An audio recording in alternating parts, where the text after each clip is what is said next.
कि सरदार भी तुम्हारा, लश्कर भी तुम्हारा, तुम सच को झूठ लिख दो, अखबार भी तुम्हारा। अरे इस दौर के फरादी जाए तो कहा जाए, ये कानून तुम्हारा, दरबार तुम्हारा।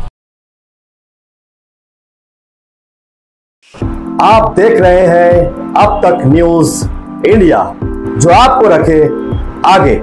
कल निवडणूक आयोग का एक निर्णय आया जिसमें राष्ट्रवादी पक्ष और चिन्ह शिवसेना की जैसे एकनाथ शिंदे को पक्ष दे दिया गया था, उसी तरीके से अजीत दादा पवार को पक्ष और चिन्ह दोनों दे दिया गया। अब आप राष्ट्रवादी के पदाधिकारी है, अब आप क्या निर्णय लेंगे?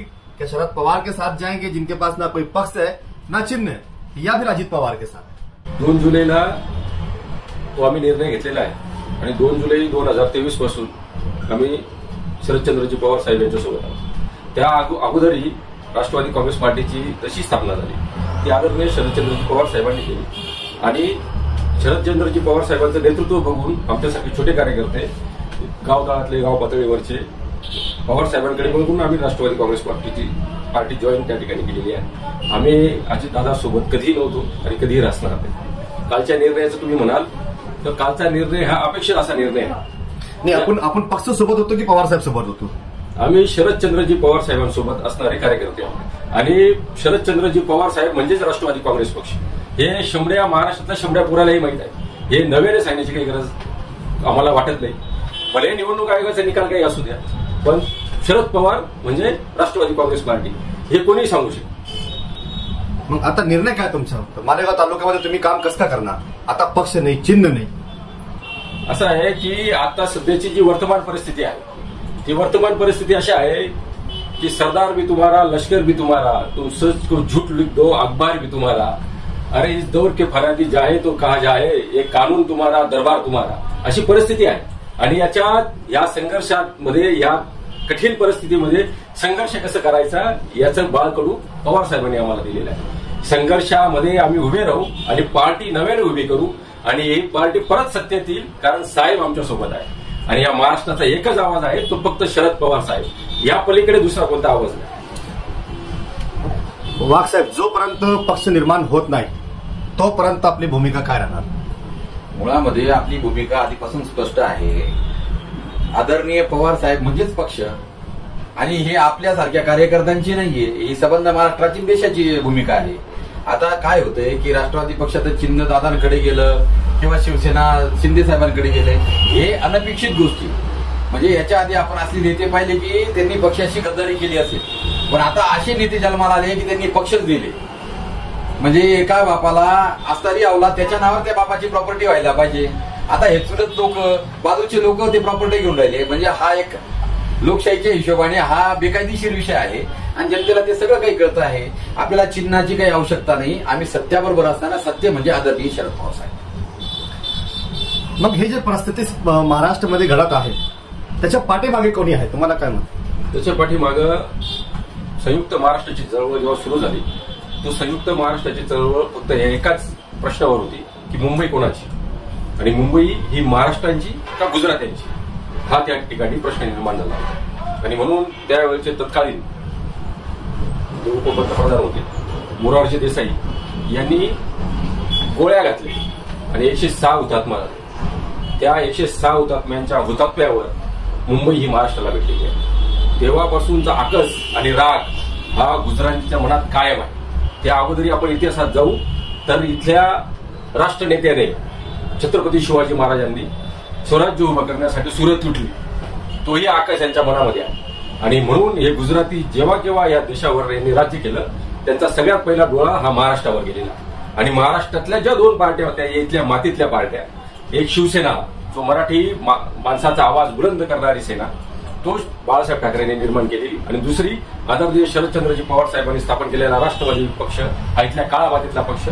या 2 पक्षांना फोडण्याचं महापातक जे कोणी केलं असेल ते गुजरात्यांनी केलेलं आहे आणि ते मोदी शहाने केलेले जे महाशक्तीच्या नावाने या ठिकाणी वावरत आहे। आणि म्हणून जेव्हा केव्हा दिल्लीचं आक्रमण महाराष्ट्रावर झालं असेल तर इथल्या गवतालाही भाले फुटलेले आहेत। इथला हा मावळा पेटून उठलेला आहे, येणारा निकाल हा यांच्या विरोधात आहे। आणि मी दाव्याने सांगतो की राष्ट्रवादी बरोबर जनता, महाविकास आघाडी बरोबर जनता। महाराष्ट्रामध्ये 5 वर्षा अगोदर जे चुनाव झालेलं होतं त्याच्यामध्ये भाजपला सत्ता मिळाली होती, 105 सीट आली होती आणि शिवसेनाने गद्दारी केली त्यांना असं म्हणणं आहे. आणि शिवसेना, राष्ट्रवादी आणि काँग्रेस या तिघांनी एकत्र आले, महाविकास आघाडीची सरकार निर्माण केली. का बीजेपीला हा मतलब त्या मनाला धक्का लागला आणि त्यासाठी त्या दोघी पक्ष त्यांना संपवलं का, शिवसेना आणि राष्ट्रवादी? माझ्यासाठी एक प्रश्न. हो, महाविकास आघाडीची जी रचना झाली हे एक मोठं राजकीय स्टेटमेंट आहे. हे सगळ्यात पहिले आपण समजून घेतलं पाहिजे. ही स्टेटमेंट काय आहे की प्रबोधन खा ठाकरेंचा नातू शिवशाहू फुले आंबेडकरांच्या वारसांबरोबर आणि त्या विचारधारेबरोबर जोडतो, हे मोठं स्टेटमेंट होतं. आणि हे मोठं स्टेटमेंट पवार साहेबांनी केलं. म्हणजे जी कृती केली ही राजकीय स्टेटमेंट आहे. आणि याचा सगळ्यात पहिला अर्थ जो कोणाला कळाला असेल तो भारतीय जनता पक्षाला कळाला. त्यानंतरच्या ज्या निवडणुका झाल्या त्या निवडणुकीमध्ये हा खालचा जो वर्ग होता, जो शिवसेनेचा केडर आणि काँग्रेस आणि राष्ट्रवादीचा केडर हा एक झाला, यांची मतं एक झाली आणि त्या ठिकाणी भारतीय जनता पक्षाची पोटनिवडणुकीमध्ये पराभव झाले. हे सगळ्यात पहिले अवेटिंग कॉल त्यांच्यासाठी होता. आणि त्यांना कळालं की जर असंच राहिलं तर पुढची 25 वर्ष आपण सत्तेवर बसत नाही. आणि म्हणून हा पाताळयंत्री कारभार त्यांनी त्या ठिकाणी केला. ईडीच्या धाकानं आणि पैशाच्या मोहानं ही जी लोक जी पळाली, फोडली आणि त्याच्यापासून हे जे पक्ष स्थापन केले. अजितदादा मित्रमंडळाला जर राष्ट्रवादी नाव दिलं तर तो काही राष्ट्रवादी होत नाही. राष्ट्रवादी म्हणजे शरदचंद्रजी पवार साहेब, बाकी याच्या पलीकडे दुसरं काही नाही. आज ईडीच्या धाकानं जातील, पैशाच्या मोहानं जातील, पण उद्याच्या निकालामध्ये ही सगळी लोक तोंड कशी पडणार आहे. प्रकाश वाघ साहेब, बीजेपीच्या अशी मानसिकता आहे का, ते प्रश्न तुमच्यासाठी आहे, की जे आमच्या सोबत नाही त्यांच्या संपवायचे? बरोबर आहे ना. आता तुम्ही बघितलं असेल बीजेपीचा आता एवढ्या 4-5 वर्षाचा इतिहास जरी पाहिला आपण, की ही परिस्थिती निवड आपल्या राज्यात नाहीये, ही सर्व राज्यांमध्ये आहे. काल परवा त्यांनी बिहारचं राज्य फोडलं, नितीश कुमार बाजूला सरकवले. एक लक्षात घ्या, बीजेपी ह्या ज्या सरकारी यंत्रणा आहेत, ईडी, एनसीबी यांच्या माध्यमातून समोरच्या पक्षाच्या लोकांना त्याचा धाक दाखवून त्यांना ब्लॅकमेलिंग करून त्यांच्या पक्षात घेतं. आधी आरोप करायचे भ्रष्टाचाराचे आणि त्याच्यानंतर ते पक्षात आले की ते आरोप विसरून जायचे. ही वस्तुस्थिती तुमच्या माझ्यासारख्या सर्व कार्यकर्त्यांनी पाहिली, लोकांनी पाहिली, मतदारांनी पाहिली. हे देश तो खुली आंखों से देख रहा है साहब. 2024 में ही चुनाव होने वाले हैं लोकसभा के, और ऐन वक्त पर पक्ष का चला जाना, 2024 के चुनाव की तैयारियां कैसे करेंगे? पक्ष 99 साली स्थापन झाला, तेव्हा विधानसभेला अवघे 6 महिने बाकी, त्या अगोदर लोकसभा होती. अशीच परिस्थिती होती 23 वर्षापूर्वी, 24 वर्षापूर्वी सेम साहेब काँग्रेसमधून बाहेर पडले आणि अवघ्या 6 महिन्यामध्ये पक्ष सत्तेत आलेला आहे. साहेबांचं हे कायमचं आहे की साहेबांना महाराष्ट्रातलं चांद्यापासून बांद्यापर्यंतचा लस माहीत आहे. साहेबांना माहीत आहे की महाराष्ट्रीय जनता नेमकी काय करते आणि कशी वागते. त्यामुळे हे आव्हान काही नवीन नाही राष्ट्रवादीसाठी आणि साहेबांसाठी. साहेबांचा आदेश आणि राष्ट्रवादीचे मावळे तयार आहेत, सज्ज आहेत की हे आव्हान आम्ही सहज पेलू. आणि दाव्याने सांगतो की येणाऱ्या काळामध्ये राष्ट्रवादी, साहेबांची राष्ट्रवादी पुन्हा सत्तेत असेल. आता आपण गावागावात, तालुक्यात दौरे पण सुरू करणार आहे का? जे कार्यकर्ता पवार साहेब सोबत होते, पक्ष गेले आणि चिन्ह गेल्यानंतर त्यांची मानसिकता बदलली आणि ते अजित पवार सोबत जाणार, तर मग तुम्ही त्यांच्या गावात जाऊन मतलब काय कार्यक्रम सुरू करणार का?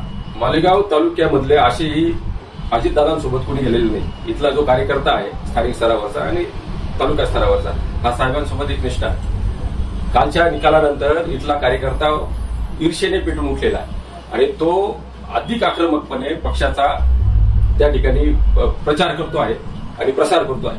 आणि म्हणून ही आम्हाला संधी वाटते की हा जो निकाल आला याच्याने कार्यकर्ता आमचा अजून आक्रमक झालेला. कार्यकर्त्यासाठी तुम्ही काय संदेश देणार प्रकाश वाघ साहेब?